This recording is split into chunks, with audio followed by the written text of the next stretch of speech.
Brian from the Tone Jerks here. This video, we're going to check out my buddy Aaron Racine's studio live-in van. He lives in this van. He records music out of it. It's really cool. It's the van life kind of deal. It's pretty cool. He records drums out of there. He records guitar, writes songs, produces his YouTube channel out of this van. He's got a YouTube channel where he talks about converting another van that he bought. A little bigger one, so he'll, goes over the whole process. So if you're into cars, and even if you're not, like myself, you're going to learn something on his channel. So links in the description.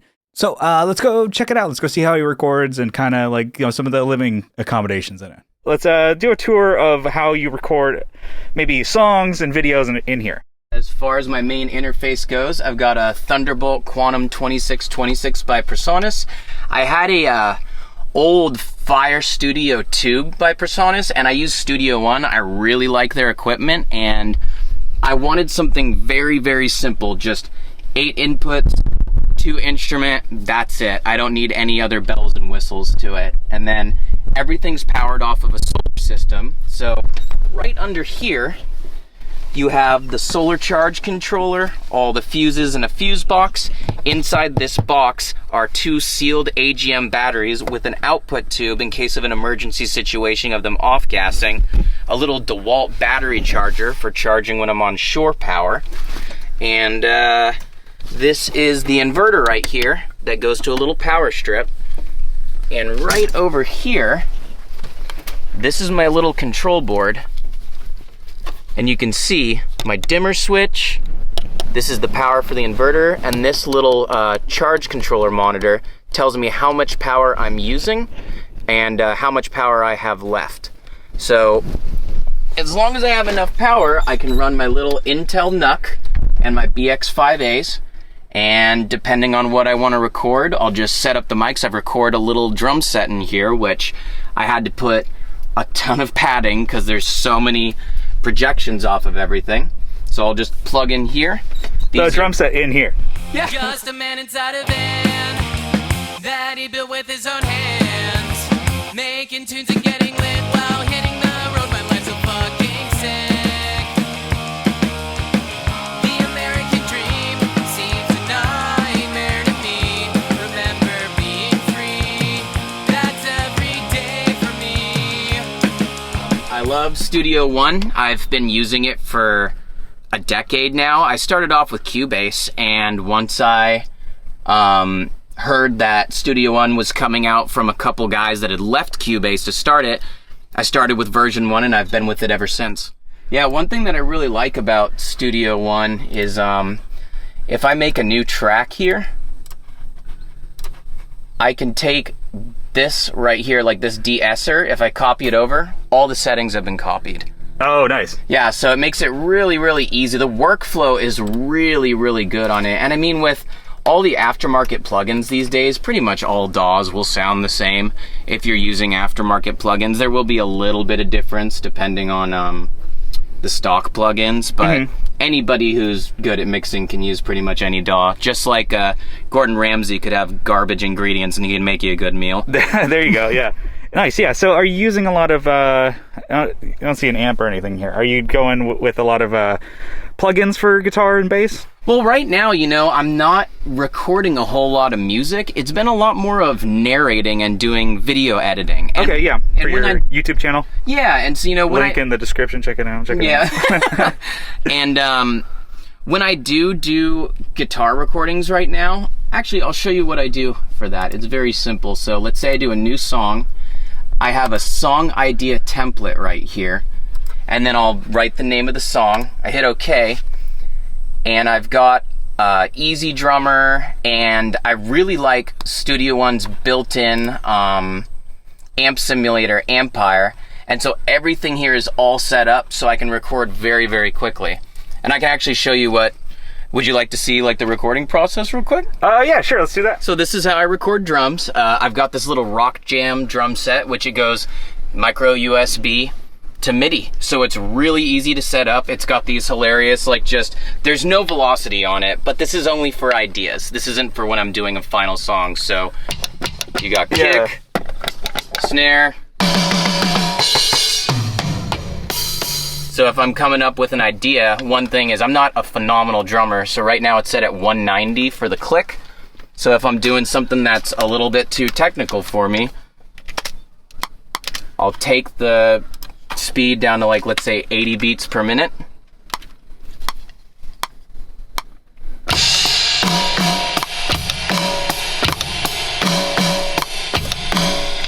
Then I'll go down, quantize it, and then I'll set it back at 190.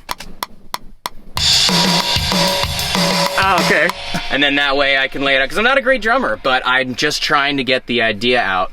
So then if I like the way that sounds and I just want to repeat it, I'll just take it, cut it, here, do snap, Yeah. then copy it, paste it, and then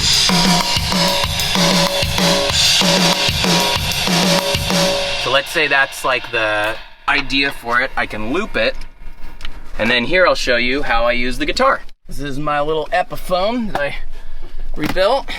Some Lindy Frolin pickups. Cool, so now that I have the guitar plugged in, and side note, this is something I figured out about using a dimmer switch to LED lights. If you listen, you're gonna hear a buzzing. And if you look at the dimmer switch, because it's using pulse width modulation, it's creating a square wave. So I learned that I gotta record in the dark.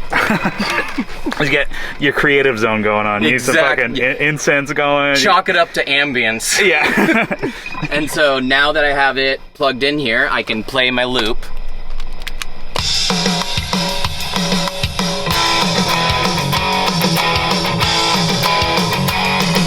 So we'll record the loop real quick.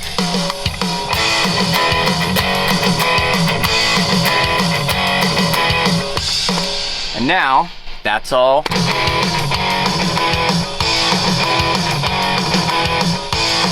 Okay. And then the next thing I would do is do bass, and then I would do vocals with my little Rode NT1A right here.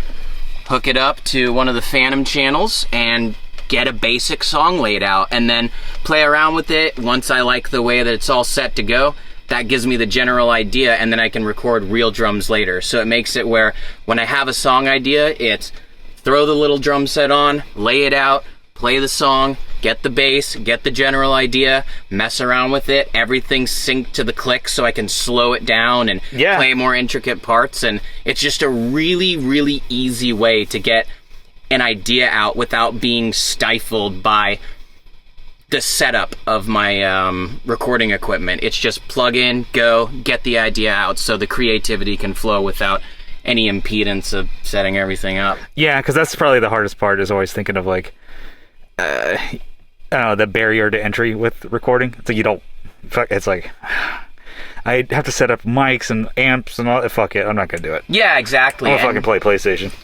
and having that preset ready to go means I don't have to, like, click on the amp and set the gain and all this stuff, because I generally do like a pop punky kind of Green Day sound, and that's the sound I've set up for it, where instantly I have exactly what I want. It's pre-EQ'd. It's not gonna be professional and ready to go for, like, a release, but the idea gets there, it's locked down, I can come back to it, and that's it. Yeah, having the idea and then always being able to come back to it. Like, I don't know, you could just, I have all these ideas and you just forget them all. Yeah, exactly. And I mean, like, I do like the Taylor Swift where I sing into my phone and I'm like, oh, an idea. Okay, cool. And then I'll come back later to it, and then I have all these videos of, like, the ceiling or the floor, and then me singing into it. Whereas something like this is a lot more tangible, and you can, like, kind of flesh out an idea. Exactly. And it's just, with this little kit, which was, like, I don't know. Oh, I meant to ask you, is that like a toy? I've never even heard of that. That's pretty nifty. Well, I like that, with the fucking pedals and shit like that. The way I got the inspiration from it was a while back, I figured out that you can take a USB PlayStation 3 Rock Band drum set and you can trigger MIDI with it. And it's non-velocity sensing. And I was like, oh, I don't want velocity sensing because I don't have control when it comes to drums, and I just need the idea as clean as possible. So I thought, if they have USB to MIDI for that, what else has USB to MIDI? And I didn't want to use a keyboard, which I have a little mini Korg keyboard for laying out like synth ideas or checking if my vocal melodies are correct. But I didn't want to play drums like this. I wanted to have the feel of like really playing a drum set, kinda. Yeah, no, that's really cool. And in a small setup, you tuck it away. Yeah, I mean, like, I have, like, less than 100 square feet here. I mean, this is a tiny, tiny van. Yeah, and don't let the wide-angle lens fool you. Yeah, and, you know, sometimes, like, I go through moments of, like, heavy inspiration, and sometimes I don't. And the last thing I want is to be staring at stuff that's taking up space that I'm not using. And this takes up almost no space whatsoever. And it's so cheap that if it gets stolen or it gets beat up, same as this Epiphone, everything in here I have is cheap because if somebody breaks in and steals it, it's not the end of the world. I wouldn't keep a frickin', you know, 1977 Les Paul custom in here baking in the heat. I don't give a damn about this Korean Epiphone, this cheapo guitar. I fixed it up really nice and it plays really well. But it sounds good, it plays well, and that's all you need. That's all you need. On the fucking recording, and especially demo ideas. Exactly. Yeah. Hell yeah. Okay, so quick cut here. Now we're your same station, same spot, but instead of a music creation, you're YouTube content creator. Yeah. So right now I'm taking a 1973 Grumman Olson with a Chevy 292 in it, and I'm restoring it from the ground up and doing basically the same thing here. The idea is that I can have a drum set up at all times. The one thing I love about this setup is the convenience I have for guitar, bass, vocals, but for real drums, it's a pain in the ass to set up drums in here. So I wanted to build something bigger so that I can create a system to lock the drums to the floor where it's like, pull over the van, turn off the key, walk to the back, fuck around with the drums. Like, I want to play with like moving a mic by like a centimeter to see what it changes and really experiment with live drums. So this is my video editing setup, which I use Power Director as well as Studio One. So what I'll do is first, I'll take my intro song, dump it in here, and I've been shooting all my videos with my cell phone where I'm restoring the van. I'll take them, put it all in order, and once I have the video looking how I like, I'll export this video, drop it into Studio One, and then I'll use all the nice plugins and everything I have in here to edit the audio. Power Director, you can do voiceover, but their audio editing is so cumbersome and crappy that I would much rather do it here, export, bring it back. So I'll dump the video in here, and then this button right here on Studio One extracts the audio of the video to another track. That way I can mute it when I export, so I only get my voiceover, and this is the voiceover. In this episode, I'm going to be removing and replacing the original wiring harness. So what I'll do is I'll turn off the main speakers, plug in my Sony headphones, and then I'll watch the video and do something along the lines. Let me turn on the Phantom. Something along the lines of this. And in this episode, we're going to be looking at the carburetor being rebuilt. And then I'll listen back to it with the video. And in this episode, we're going to be looking at the carburetor being rebuilt. And then that's how I edit all my videos. Awesome. That's like a super quick and easy way to do it. Yeah, you know, I think one thing that I learned when I was taking that class from Andrew Zeleno, which a lot of the principles can be applied to many different things in life besides audio or video editing or even working on a car or even coffee, he really pushed A/B comparisons as well as you want to make everything as easy as possible to do the creative process.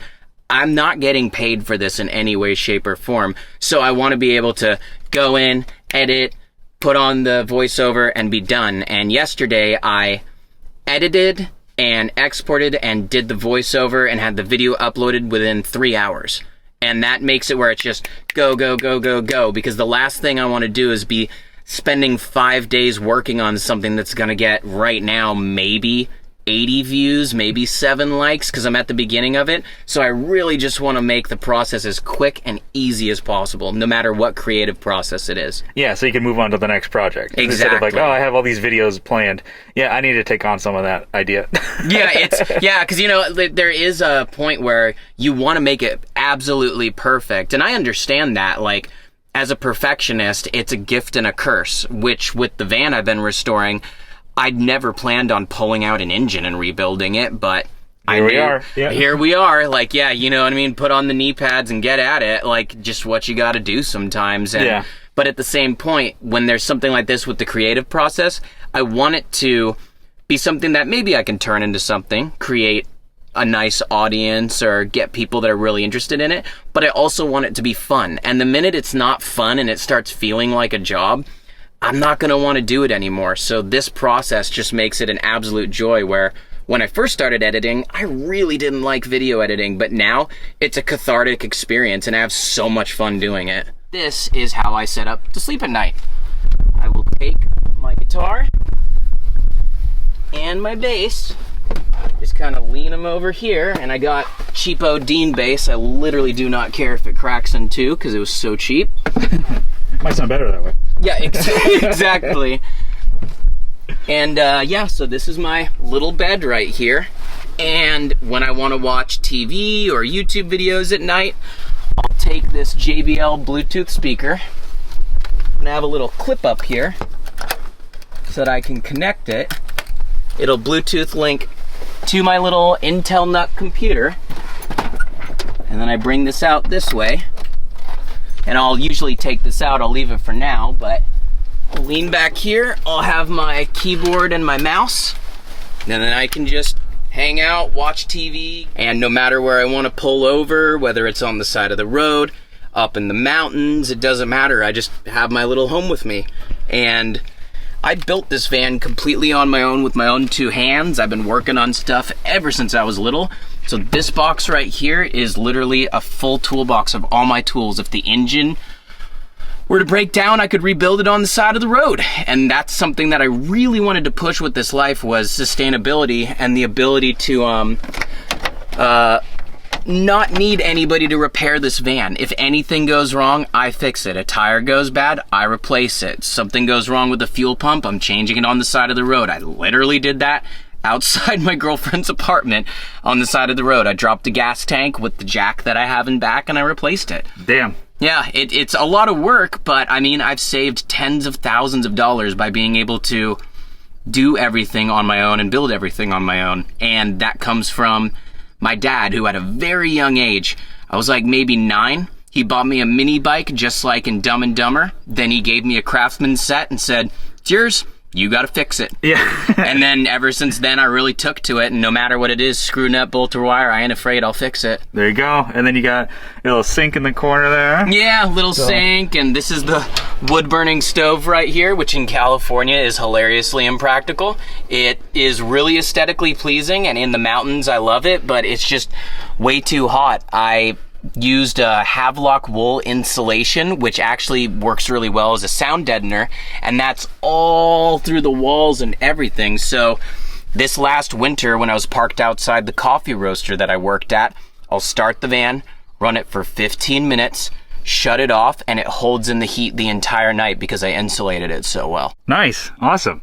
So this is my solar system up here. I decided to go with Renogy for my solar system, for the solar charge controller and the solar panels.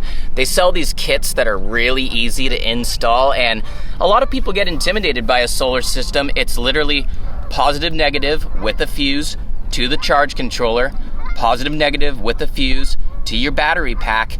That's it. Hook your accessories to the battery pack. It's really a lot simpler than people make it out to be. So I started off with only 3 panels for 300 watts, and when I started running the BX5A monitors, I realized it wasn't enough power to be able to sustainably record stuff, so I added 3 more, so I have 600 watts of solar power, and I've plugged into shore power even during the winter maybe 3 times, or when it rains, I've plugged into the coffee shop, but I really never need it. If I drain the pack down by 115 amps, I can charge that up within 3-4 hours. So I really have almost unlimited power, and it's really nice that whether I'm recording or making content or watching TV, none of it costs me a penny anymore. It's completely free electricity.